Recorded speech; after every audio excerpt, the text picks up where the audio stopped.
Alright, permutation and combination. What is this chapter about? This chapter is basically about counting, or more specifically, how can I get a count of something without actually manually doing the counting?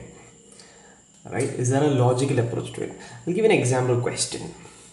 Just think, there are 5 people, A, B, C, D, E, in a house,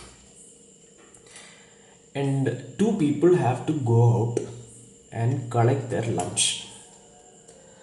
Which 2 people are going to go?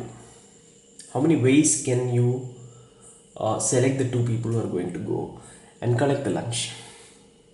We can actually manually list this out just for the sake of understanding. It could be A and B, or A and C, AD, AE, BC, BD, BE, CD, CE, DE. If you look at this, you'll see that there are 10 ways of deciding which 2 people are going to go and collect their lunch, right? This is small enough that it can be manually counted. But what if there are 10 people in the house and 4 people had to go and collect the lunch? What would you do then? You cannot, you could list them out in theory, but you can't do that in the space of an exam. You have to get the count without actually listing all of them, right? And as far as that is concerned, 10 people, 4 people go,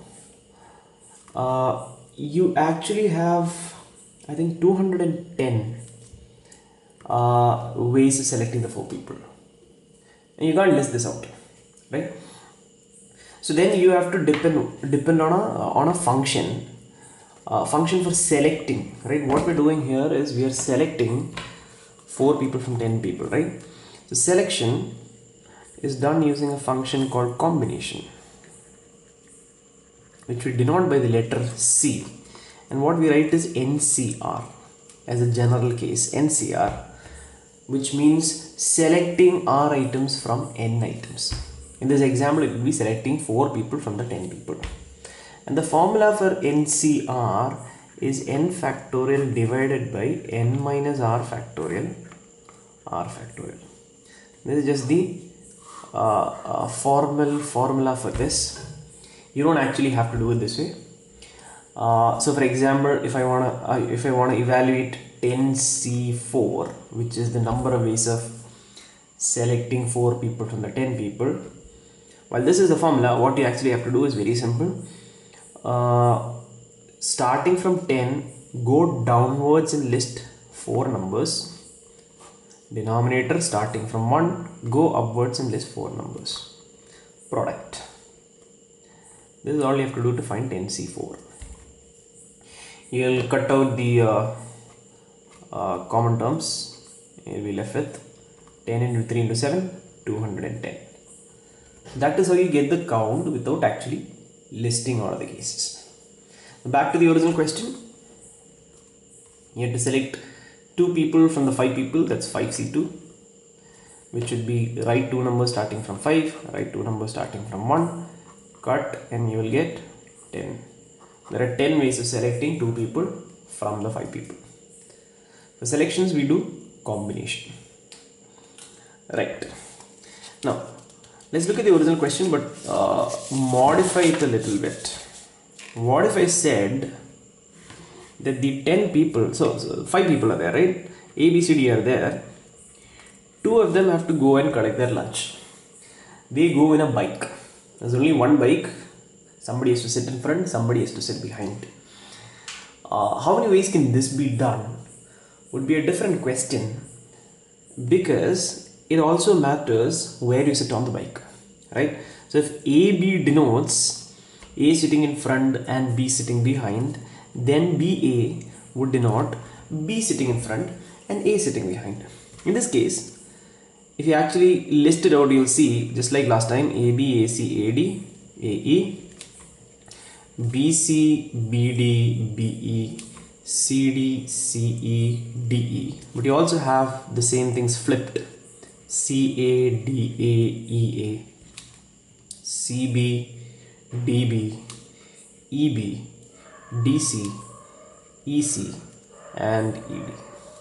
So you'll see there are 20 ways of arranging,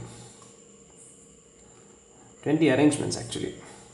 20 ways of arranging 2 people selected from 5 people on a bike. That's 20 arrangements. Again, this is small enough that this can be listed. If I had said 10 people and 4 people sitting in a car, let's say A, B, C, D, E, F, G, H, I, J are 10 people in a house, 4 of them sit in a car and go to the hotel and collect the food, then you can't list this out, right? How many arrangements of these 4 people are there in a car? The answer I believe is 5040. It's too big to actually list down, but you want to get this number. You want to be able to get this number logically without having to list everything out. And for this, for arrangements, we use permutation. The function permutation will take care of this, and we use NPR as the general form of arranging R items selected from N items. So in this second case with the car, it was 10p4. Now the formula is n factorial by n minus r factorial. This is the formula. As far as the car situation is concerned, what you need to do is start from 10, go downwards and list 4 numbers, and that's it. Nothing in the denominator. That's the only difference between permutation and combination. You just write 4 numbers starting from 10 and going downwards. This product is going to be 5040, right? And in the original bike situation, there are 5 people and 2 of them have to sit on a bike, and the arrangement matters, right? So then it is 5p2. Arrange 2 items selected from 5 items. And when you expand that, it's simply going to be 5 into 4 and you'll get 20. So you can get this 20 using a formula without actually having to list all 20 possible arrangements. Okay.